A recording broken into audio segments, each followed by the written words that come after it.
And so now it's my pleasure to welcome Sister Donna Markham to the podium. She's now in her 5th year of service to CCUSA, and Sister Donna continues to lead us in the implementation of our strategic initiatives. She was once again recognized this year by the nonprofit Times as one of the top 50 power and influence leaders of 2019.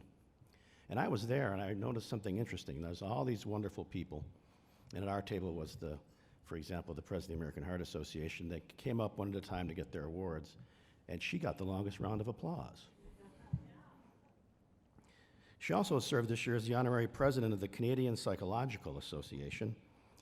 So please join me in welcoming our CCUSA President and CEO, Sister Donna Markham.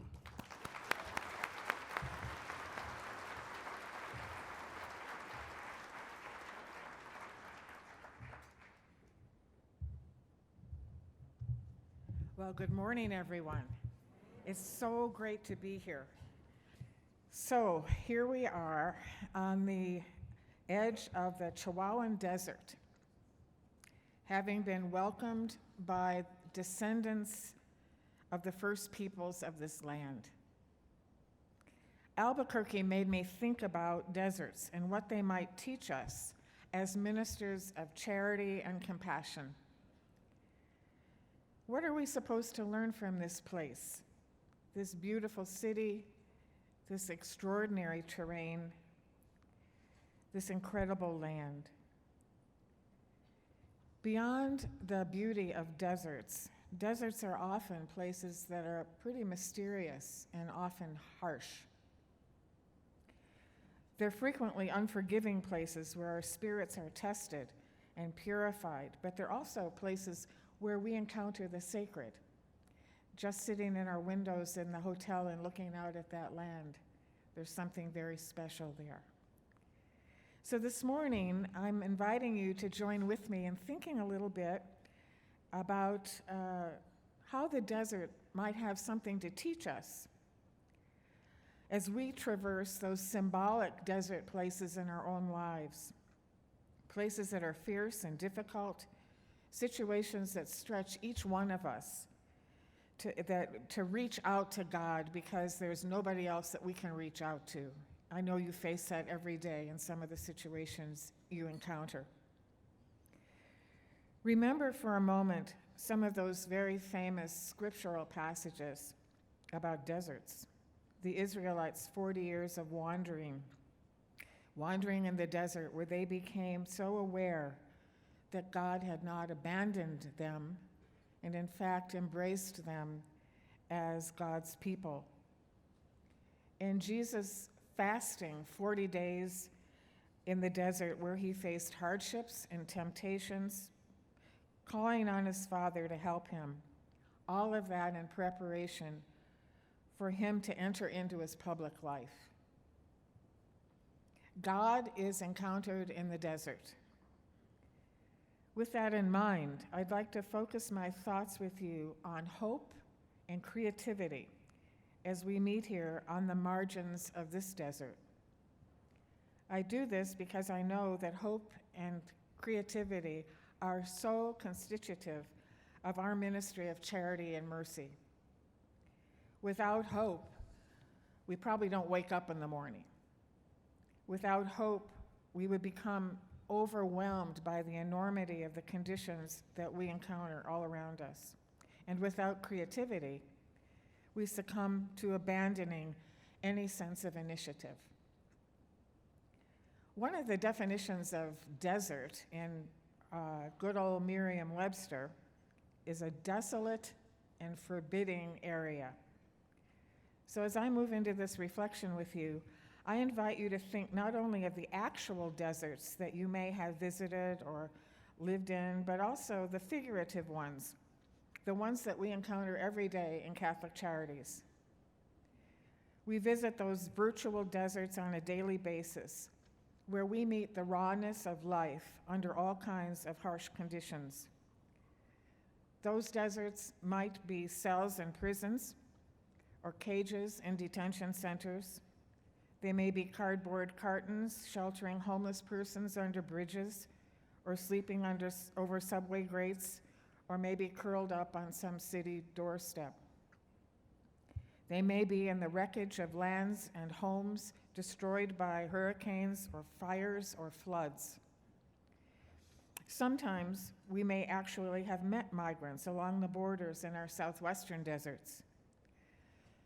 Families with kids who are thirsty, frightened, exhausted, terrified. These are the inhospitable, bleak places that you and I visit. What are we meant to learn in those places? How are our hearts to be opened? Deserts are about encounter. Encounter with the ruggedness of nature and the toughness of life. Encounter with the Spirit of God. Encounter with ourselves. Encounter with those people we meet in stark, frightening places. Deserts, both the actual ones and the metaphoric ones, are most significantly places where we meet God. We encounter God's Spirit. Now, for me, as a Northlander, some of you know that I'm a dual citizen of Canada and the US, so I spent a lot of my time in the north. The desert that I'm most familiar with is the Arctic tundra, which I visited quite frequently. And like the deserts of the Southwest and the deserts on other continents, it's arid. At the 70th parallel, there's no soil, nothing can grow, covered in permafrost, hopefully for a while longer, and dry snow rather than sand.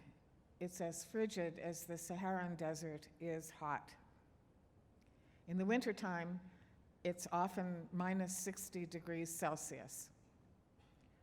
It's a place on Earth that looks more like the surface of the moon. There's nothing but ice for hundreds of miles once you leave a tiny settlement of 900 people or so. On the tundra at that latitude, on a clear day, the Inuit will tell you that you can actually see the curvature of the Earth. Because it's so far north, you can't tell where you are. You don't know what direction you're walking in. In the summer, the sun just revolves in a circle over your head.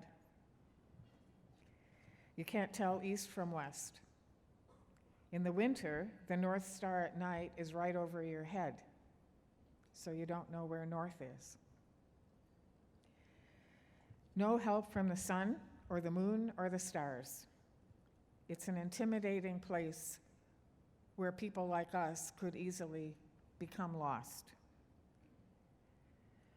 Deserts, whether they're hot or cold, are kind of scary places.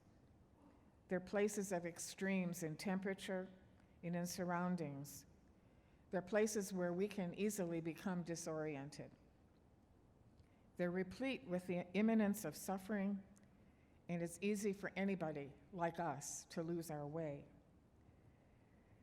The Arctic tundra is an absolutely terrifying place to be lost, just as I imagine the hot deserts are. The ones who serve as our best guides, are the ancient dwellers, the first people. We were privileged to tap into a little bit of that with those beautiful dancers. The people of the land are our best guides to the land. They've spent thousands of years learning the secrets of the terrain. We need them to teach us and help us. The encounter with the guide is crucial if we're going to make it through deserts. In an analogous way, you and I are dwellers who spent most of our lives tending to people who are suffering in many other bleak places. You've unlocked the secrets of the emotional terrain of people who are very vulnerable. You have, as the saying goes, walked the talk. And suffering people need us to accompany them through rough spaces and the desolate corners of the psyche. This time, we are the guides reaching out to others to help other people make it through. I've been honored to visit many symbolic desert places with you this past year, and I've been moved by the risks you take in the face of some very, very trying situations. I've witnessed firsthand the sacredness and the grace of your encounters with people who are suffering unimaginably. Whether it's inside the detention center, or inside a shelter for homeless persons, or a tent city where people are struggling to retain some kind of dignity of life, I've witnessed the sensitivity of your encounters, the moments of tenderness and compassion, along with those inevitable moments of tough love. I've stood with you and helped to cradle terrified children at the border. I've sat with you on a bench with a homeless person outside a shelter as you reached out to help. I've listened to a Catholic Charities leader and his bishop receive the story of a migrant who had been held in a walk-in refrigerator for 3 days because there was no more space left in the cages. I've accompanied a Catholic Charities staff member who respectfully assisted a formerly homeless family out of their car, the car that they've been living in for the past few years, and introduced them to their brand new permanent apartment. I've been with Catholic Charities folks as they welcomed hungry people to shop in their food pantries. I've watched the incredible mobilization of Catholic Charities workers in the face of so many natural and humanitarian disasters. You are amazing. I've seen generosity beyond imagining, and I've witnessed the levels of exhaustion that match it. I've listened to your experiences with the severely and persistently mentally ill and the struggles to help an addict get clean. These have been blessed and sacred times that I've been able to share with some of you. You don't give up. There are many more things I've witnessed, but what struck me most is the kindness and the respect that you transmit, even in the most difficult circumstances, even when you think you can't absorb one more tragic story. What sustains you? What keeps us together? Often I've returned from a visit with one of you, and I find myself needing to just sit in silence and take in what I've experienced. My consolation, probably not too different from your own, lies in the quiet reality that you and I know that we have encountered the suffering Christ. Truly, you are signs of hope to people in time of their most painful moment. Times when it would be all too understandable that despair could overtake them and overtake us as well. I want to share with you a phenomenon of the tundra desert up in the north that I believe is illustrative of our mission of hope in Catholic Charities these days. In one of my first treks to the high Arctic, I encountered a very strange thing. It looked like a huge tower of stones sitting out on the middle of this relentless expanse of ice. I learned from the first people that it was an inukshuk, a sign of hope in the midst of apparent desolation. The stone cairns can be 12 or more feet high, and the original ones have stood for more than thousands of years on that ice. I have no idea how the people were able to build them. I don't know how they were able to haul those big boulders or where the boulders came from. How they got the boulders to the places where they needed to go remains a mystery to me. The word Inukshuk means in the likeness of a person. These massive stone sentries serve many purposes. They serve as guides to people that are wandering out on the tundra. They point to directions for food or life or game or a good place to fish. They warn of impending danger. They might point toward a settlement. Some of them show you where the sun will appear over the horizon after the long, dark winter, when the return of the sun finally comes. The Inukshuk remains a silent sign of hope on a barren landscape. They tell the traveler that he or she is not alone. Somebody has been there before.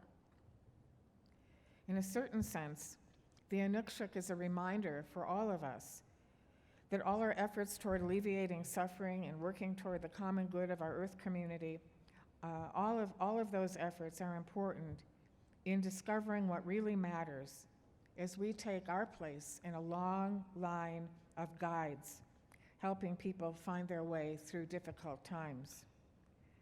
I really think you and I are called to be living Inukshuks, signs of hope in very difficult surroundings, Inukshuks with hearts. Desert realities open our minds and focus our spirits as we confront the magnitude of nature and the hardships of survival. We meet ourselves in the silence of raw nature, just as we meet ourselves in the reality of encounter with someone who's suffering.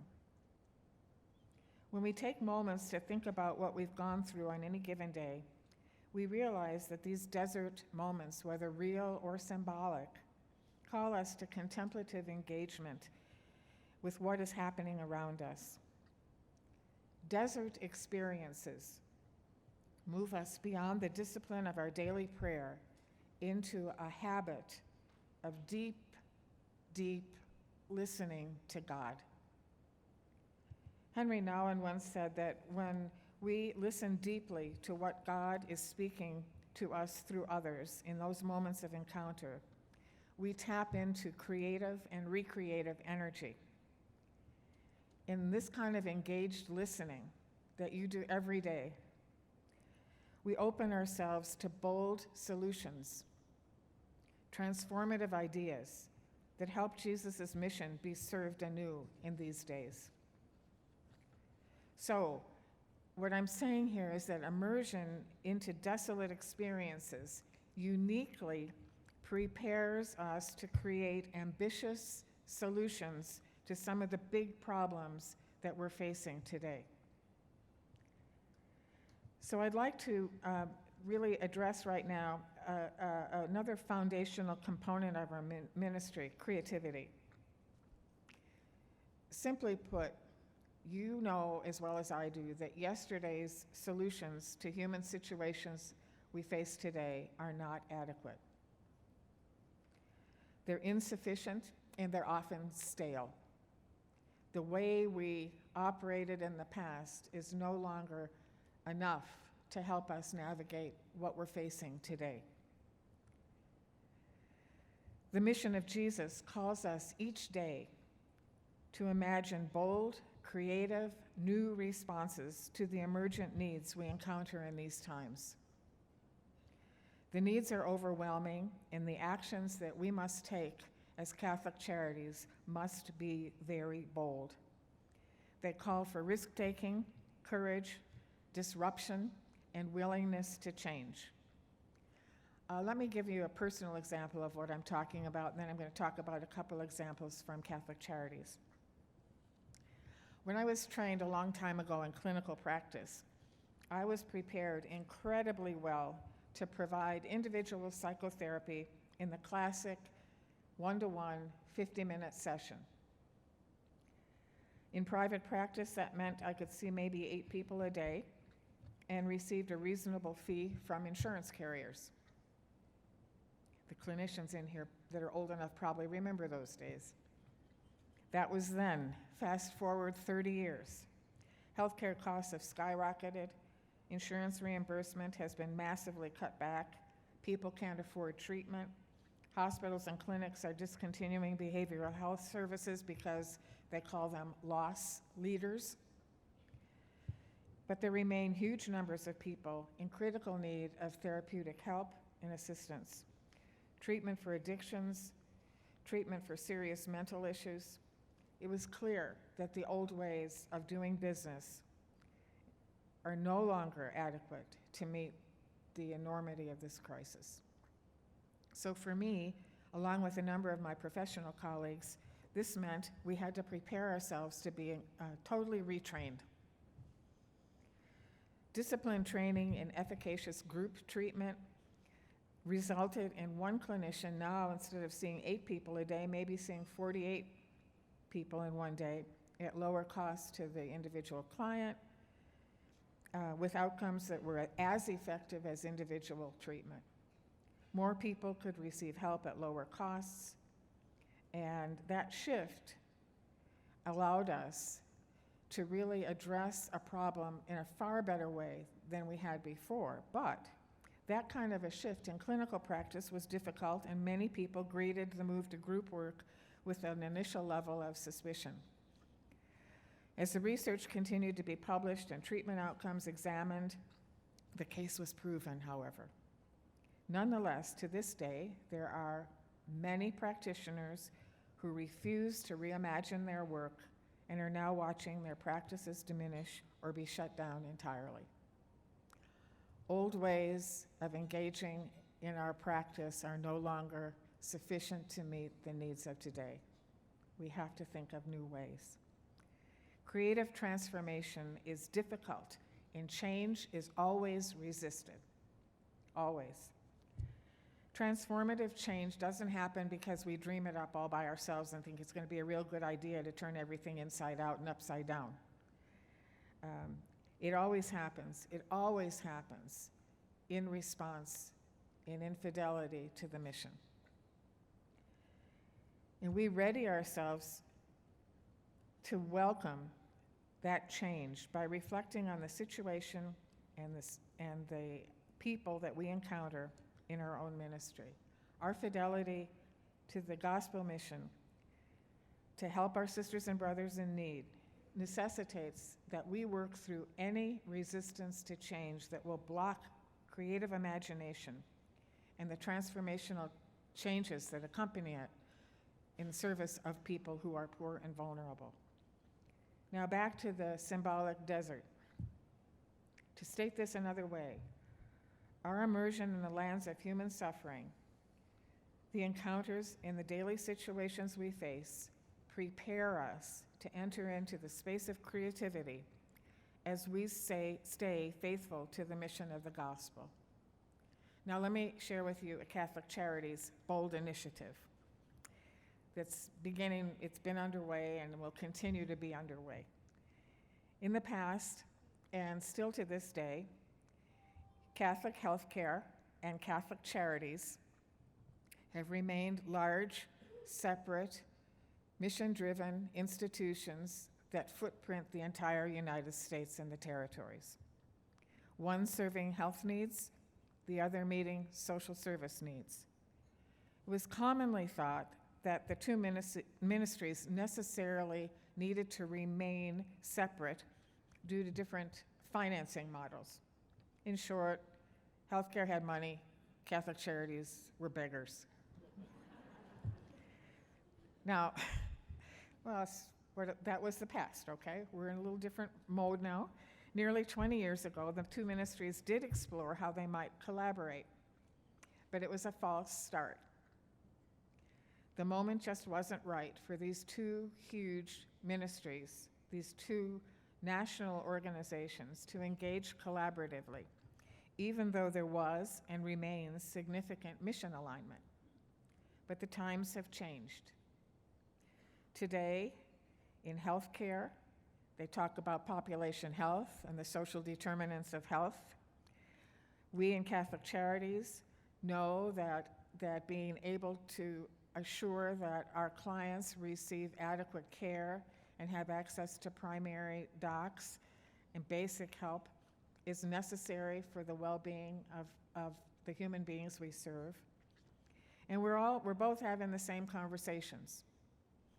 So, very interestingly, it's come about that there's been much more of a conversation developing between these two huge organizations. We're sensitized, both groups, to the needs of those who are most fragile, who are falling between the cracks of adequate health care, behavioral health care, and housing. Catholic Charities meets chronically homeless individuals and families in our shelters and in our soup kitchens and on the streets. Catholic Health meets them in their emergency departments, often in their psychiatric units.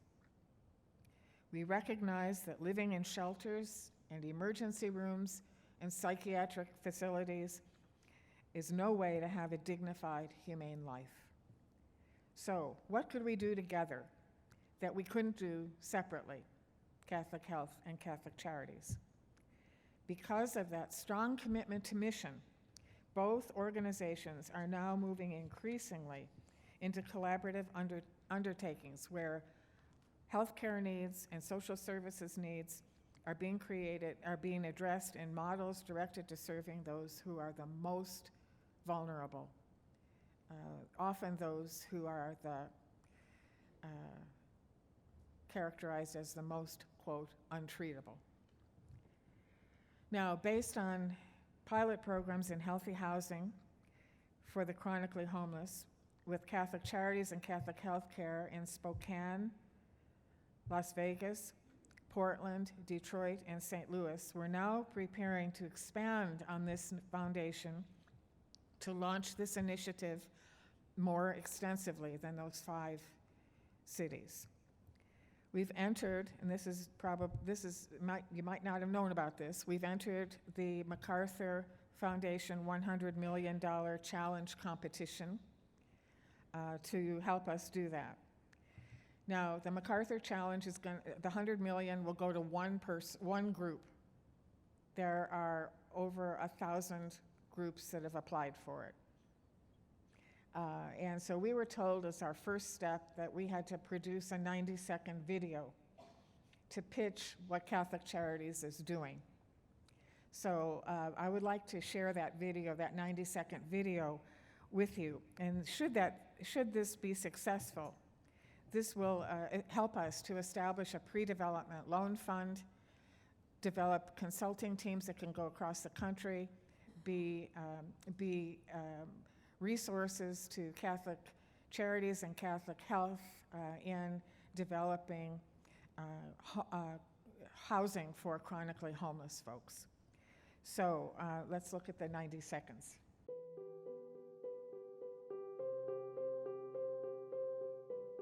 These are the faces of the chronically homeless in our community. At Catholic Charities, we believe that every human being is made in the image and likeness of God. Every person deserves a place to call home. Chronic homelessness is both a cause and a result of poverty and of poor health. We can't guarantee an end to chronic homelessness, but we will never stop offering the solution. Our solution means that everyone has a pathway to permanent, supportive, and healthy housing. The largest provider of housing and social services in the U.S., other than the state itself, is Catholic Charities. The largest provider of medical services in the U.S., other than the state itself, is Catholic Healthcare.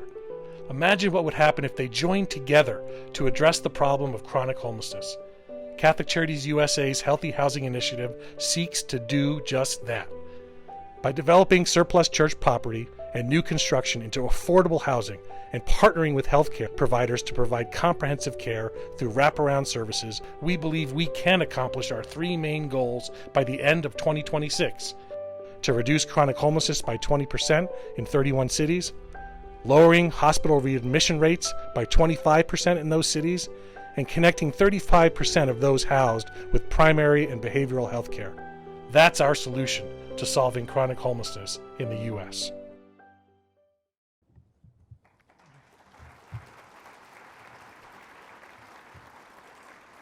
Okay, so now you can all start praying real hard, okay? So we've made it through round 1. We are now currently in round 2 of the challenge.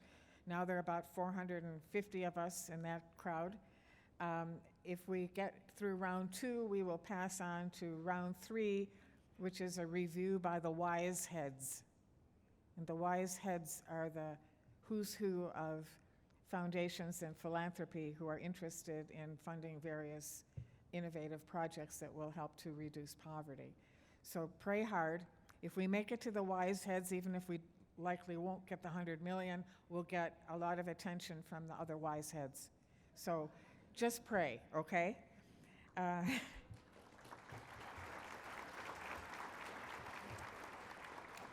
think what this is showing, that this is a real example of how mission-driven collaboration prepares us to be even better in our efforts to help people who find themselves in desolate corners in our communities. So that kind of collaboration, and it's bold, and it's bulky, and it's difficult, and I'm always telling the story that Catholic Charities is not coming to Catholic Health for a handout. We have some solutions to reduce hospital overutilization, and so it's tough, but I think, and all the people that are involved, and I do want to give a shout out to Catholic Charities of Spokane, because they've been the pioneers in teaching a lot of us. So there's another creative, collaborative initiative that I'd like to share with you this morning, and this one concerns the humanitarian crisis that's unfolding along our borders, especially the border with Mexico. Last year, you remember, those of you who were here, that I spent some time talking with you about how we're truly trying to share the journey with our migrant sisters and brothers. Little did we know a year ago that the crisis was only going to escalate. The heartbreaking stories of so many people flooding our already stretched to the limits Catholic Charities agencies reached unimaginable proportions. Our staffs were physically and emotionally exhausted. Resources were running thin. Our facilities were sorely inadequate to deal with the hundreds and hundreds of people that were arriving daily. And given what was happening, I decided that I was going to call upon the very most indomitable women I know, my Catholic sisters. Because I knew we needed helpers. There weren't enough of us to be able to deal with this. So in addition to deploying people from all across your agencies across the country to the borders, we also called on the sisters. I called Sister Carol Zinn, who's the executive director of the Leadership Conference of Women Religious, and I asked her if she'd post a message on their website, seeing whether the sisters might help with volunteering, with their resources, with their prayers, actually going there. And without a moment's hesitation, Sister Carol responded, absolutely. The result has been that well over 1,000 women religious have volunteered at the border, and now almost $1.5 million has been given to support Catholic Charities' work along the border from the sisters.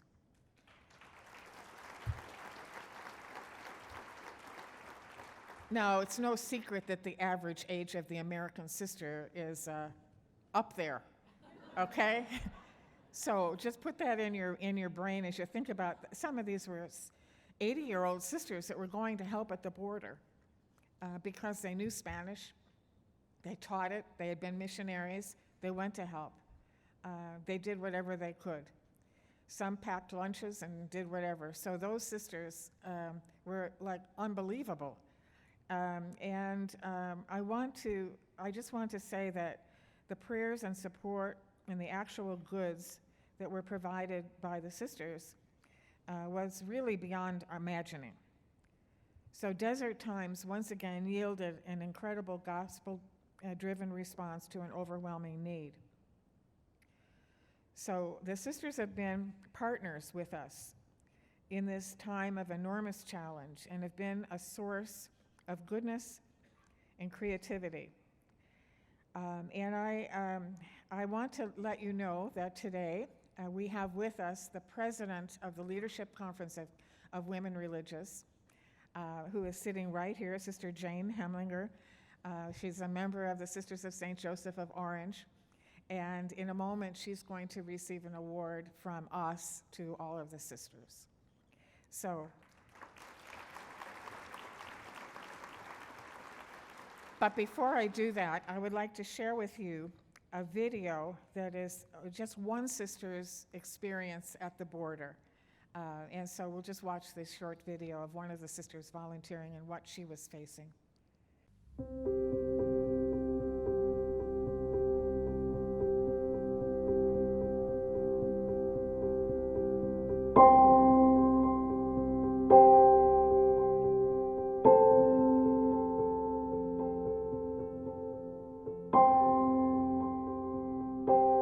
Yeah, I think the importance of assisting migrants really comes from our dedication and faithfulness to the gospel of Jesus Christ.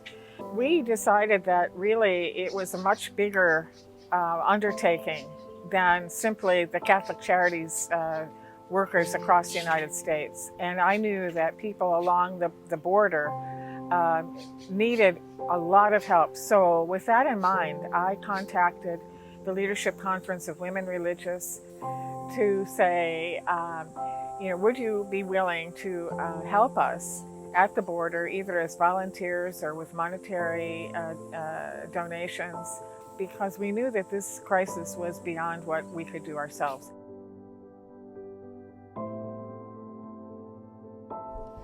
When I first received the invitation from Sister Donna, my immediate feeling was one of kind of hopefulness and elation and a sort of a, maybe I could do this now.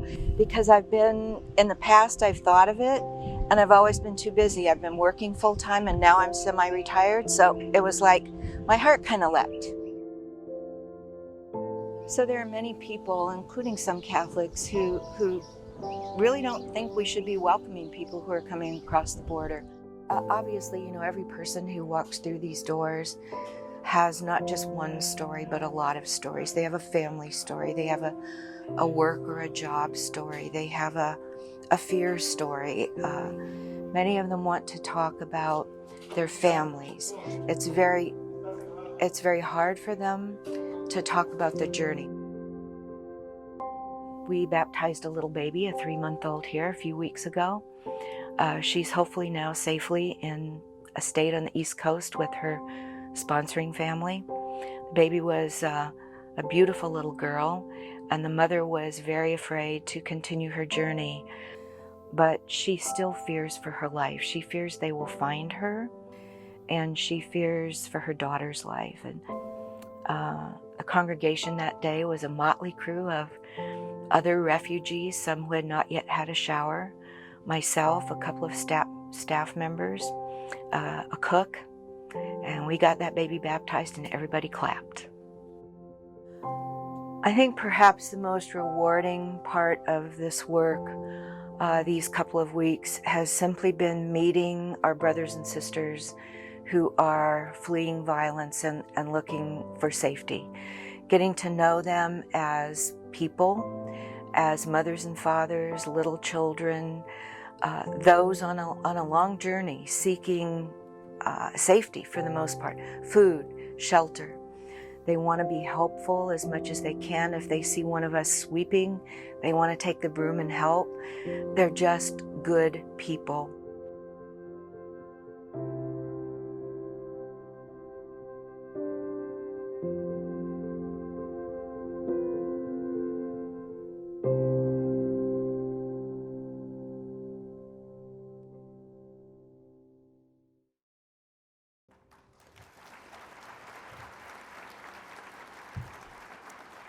So now I would like to invite Sister Jane to come up here to receive our very special Good Samaritan Award, and Chuck Cornelia to come and read the citation that we're presenting to the sisters.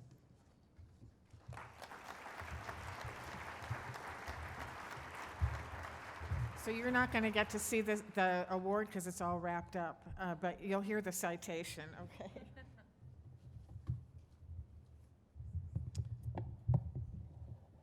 Okay.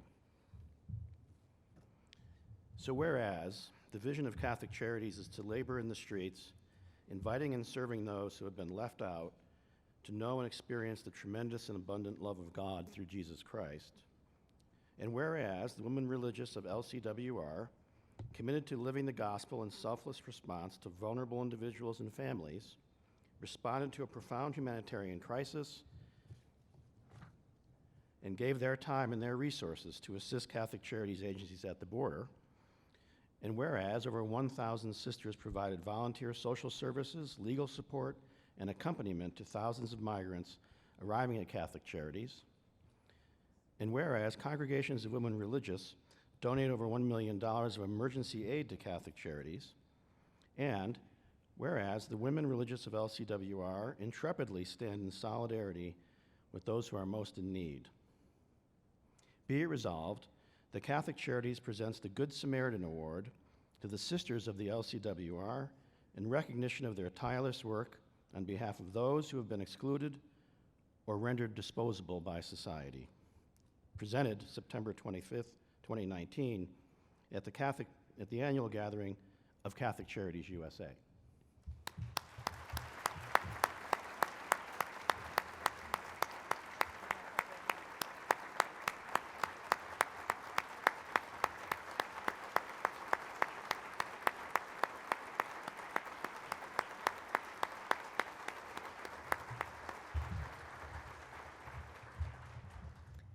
On behalf of all the members, our sisters of LCWR, thank you for this award. It's very humbling for all of us to accept this because we know what you do every day.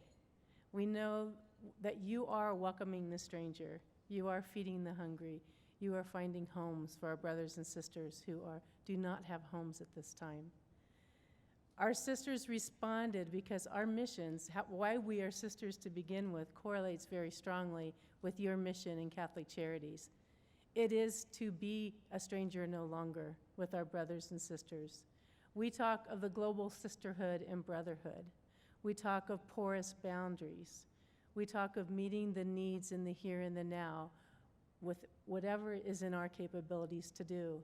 You do that every day. I know what it takes to do what you do every day. My own congregation houses a number of asylum seekers right now. It takes a whole system to help just one family.